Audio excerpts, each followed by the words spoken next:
Olá! Este é o primeiro vídeo de uma série de vídeos sobre autoaceitação e o nosso primeiro tema é beleza importa? Então, em nosso mundo não existe nada nem belo e nem feio. Nada do que nos cerca é belo ou feio, porque este julgamento está simplesmente só na nossa mente. O ser humano é o único que julga o que é belo e o que é feio, porque de fato no mundo não existe isso. Qualquer objeto que está à nossa volta, essa caneta, por exemplo, nós podemos julgá-las se ela é bonita ou feia, bela, né? Porém, tudo depende da pessoa que está julgando. Então, de fato, a gente não pode dizer se essa caneta realmente ela é bonita ou feia, porque sou eu que estou dizendo. Então, ela simplesmente existe junto com a gente aqui nesse planeta. Porém, por que nós humanos acabamos julgando esses objetos e tudo que está à nossa volta? Porque faz parte do nosso processo de convívio social. É isso mesmo. Nós humanos, em nosso cérebro, a gente tem essa perspectiva do julgamento, de julgar o que é bom e o que é ruim para nós, se algum local que a gente vá está adequado ou não para o que a gente precisa. Então faz parte do nosso cérebro o julgamento. Depois a gente vai entrar nessa questão do auto-julgamento, será um outro vídeo. Porém, hoje a gente só vai falar sobre ele, que simplesmente nós humanos julgamos o tempo inteiro. E o nosso cérebro, ele tem um formato de aprendizado que você copiar os seus antepassados ou pessoas próximas faz com que esse aprendizado ele seja fixado de uma forma melhor e seja mais rápido também, né? Quando a gente copia o outro, não necessariamente que a gente vá treinar. O ato, por exemplo, de você colocar um óculos, mesmo se você nunca colocou um óculos na vida, mas já viu alguém fazer isso, faz com que você acerte de primeira esse movimento, esse ato de colocar um óculos. Então, como nós aprendemos com os nossos ancestrais, os nossos pais, os nossos avós, que fizeram parte da nossa vida ou outras pessoas próximas, a forma com que a gente julga o mundo e a nós mesmos está ligada a como nós fomos educados, que também será um outro vídeo, um outro assunto que a gente poderá se aprofundar um pouquinho mais. De vez em quando eu vou olhar aqui para as minhas anotações para não me perder, tá? Então me perdoem se eu de vez em quando dar uma baixadinha na cabeça aqui por causa do limite de tempo. Para o nosso cérebro, a beleza ela é o oposto de doença, em contrapartida, ela é sinônimo de saúde. Então, quando a gente fala em beleza, a gente está falando de saúde. E a gente acaba até identificando certos tipos de doença através da aparência das pessoas. Porque lembram? O nosso cérebro ele julga o tempo inteiro, a cada segundo, né? E dessa forma, nós acabamos ressignificando esses dois itens de beleza e feiura através de saúde e doença, e é automático quando a gente vê alguém doente, nem vamos falar doente, vamos falar algo que seja mais comum do nosso dia a dia. Quando a gente vai conhecer alguém, nós, nos primeiros segundos, julgamos a pessoa inteira. O nosso cérebro ele infelizmente faz uma leitura total a partir da aparência superficial da pessoa. E depois disso que a gente começa a conhecer, aí sim a gente vai descobrindo a beleza interna. Porém, isso é um processo bem mais longo, bem mais demorado e que requer um certo trabalho. Então, nosso cérebro ele facilita, né, a nossa vida, criando esse julgamento em poucos segundos para que a gente decida se a gente vai se aproximar ou não de algo ou de alguém. E com isso, o nosso cérebro ele acaba criando essa aversão à doença, a cansaço, entre outras características. Vamos lá de novo, para eu não me perder aqui. As olheiras, por exemplo. Quando você enxerga uma outra pessoa do qual as olheiras elas estão bem fortes, bem marcadas, aquilo te remete a cansaço. E por que é ruim para nós, né, enxergar esse tipo de situação? Porque o nosso cérebro ele vai entender, a pessoa está cansada e o nosso cérebro vai nos lembrar que nós também podemos estar cansadas. E isso não é bom, né? Porque dentro de uma vida humana, de animais como somos, o cansaço, ele faz com que a gente fique mais perto da morte. Claro que hoje a gente não sai mais para caçar ou para fazer esse tipo de coisa igual a uma vida primitiva. Porém, o nosso cérebro ele ainda tem características da nossa vida primitiva. Então, o que acontece? O cansaço nos remete à morte. Por quê? Se a gente for caçar e algum bicho correr atrás da gente, for mais veloz do que a gente, o cansaço vai nos tornar mais lentos e a gente pode morrer. Por que eu tô falando isso? A mesma coisa acontece com as doenças. As doenças, elas nos remetem à morte, a uma morte próxima. E nós estamos o tempo inteiro fugindo dessa morte próxima. O nosso organismo, quando estamos em uma situação de perigo, ele justamente acelera, né? Então, ele se acelera para você ter uma sobrevida, né? Algo além dessa situação que está acontecendo.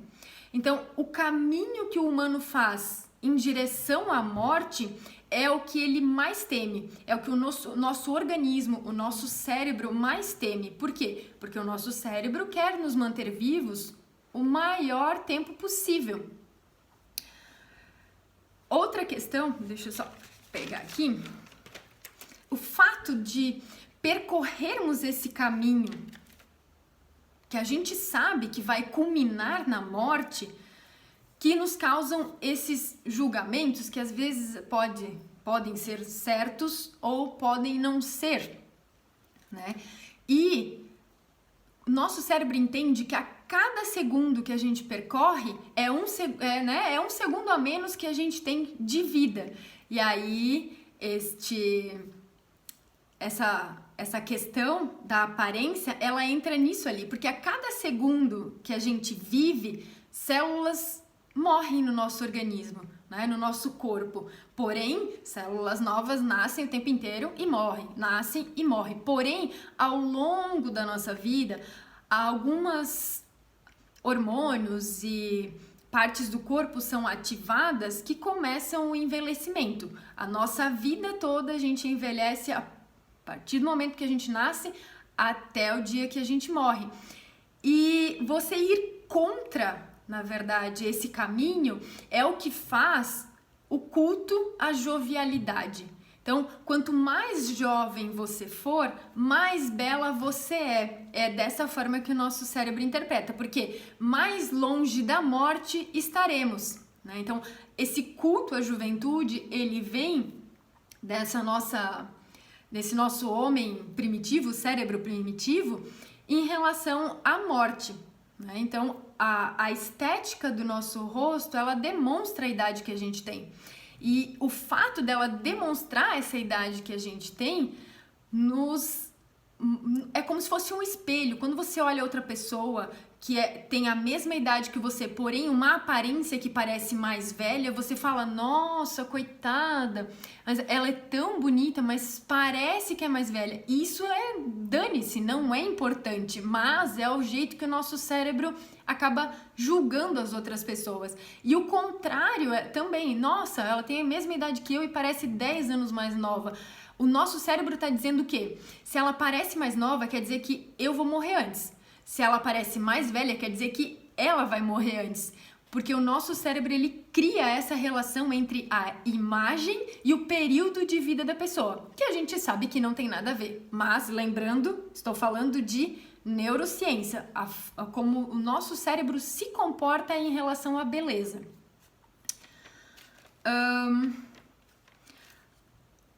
Coisas bonitas, corpos bonitos, rostos bonitos ativam partes do nosso cérebro que estão ligadas ao prazer. Da mesma forma que o café, o álcool, algumas pessoas que realmente gostam de exercício físico, o prazer em relação à comida, ao sexo. Então, tudo que causa prazer está nessa parte cerebral onde coisas que nós julgamos bonitas ativam e aí acaba nos trazendo prazer também. Por isso que o ser humano, ele sempre foca na direção do que ele acha mais bonito. Em nenhum momento eu estou falando características bonitas ou feias, porque isso é uma característica individual. Cada pessoa, aí sim, o julgamento do que é belo e do que não é, ele é individual. E não, por mais que existem pessoas que podem ser agrupadas em certas características, né, o julgamento de fato ele é individual. Então, o nosso cérebro, ele acaba sendo ativado nessa parte do prazer e faz com que a gente busque a beleza o tempo inteiro. Busque a beleza em locais, busque a beleza na nossa própria casa, busque a beleza na gente mesmo, porque a gente sempre vai querer trilhar esse caminho contra a morte. Então, tudo que é feio nos leva para a morte, tudo que é bonito nos leva à vida. Então, nós vamos sempre querer embelezar tudo que está à nossa volta e a nós mesmos. Isso é um caminho que é inerente ao ser humano. A gente não tem como... Existe sim uma forma de reverter isso, mas precisa-se de muito autoconhecimento, que é outro vídeo que eu ainda vou abordar, né? Infelizmente, né, nós humanos estamos presos com essa associação de beleza, bondade, feiura e maldade. E infelizmente, ou felizmente, a mídia, ela usa essas características. Vamos falar de um item dos filmes. Então, todo herói, ele é sempre um cara muito bonito, com um rosto bem atraente, porque ele é o cara do bem.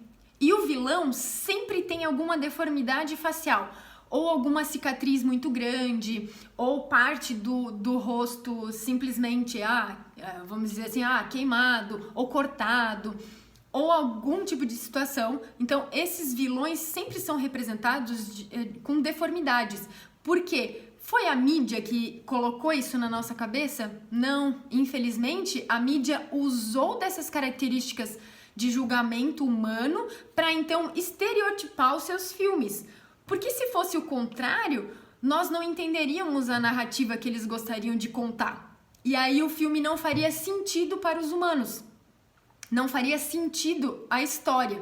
Então eles pegaram algo que já é inerente ao humano e escracharam nas telas dos cinemas para que a gente entendesse a narrativa da forma mais rápida e simples possível. Porém, quanto mais a gente entende o jeito que o nosso cérebro funciona e como esses preconceitos implícitos estão dentro, né, dos nossos julgamentos, a gente tem sim a capacidade de superá-los. Então, quanto mais conhecimento sobre isso a gente tiver, quanto mais conhecimento em relação à sociedade, melhor a gente vai tratar as outras pessoas. Então, essa busca comportamental por confrontar esses julgamentos que muitas vezes eles são inconscientes pode fazer com que sim, as gerações futuras entendam o que realmente importa, que é a beleza interna. Porém, até lá existe um longo caminho e dependendo de onde você quiser chegar, a beleza externa realmente importa.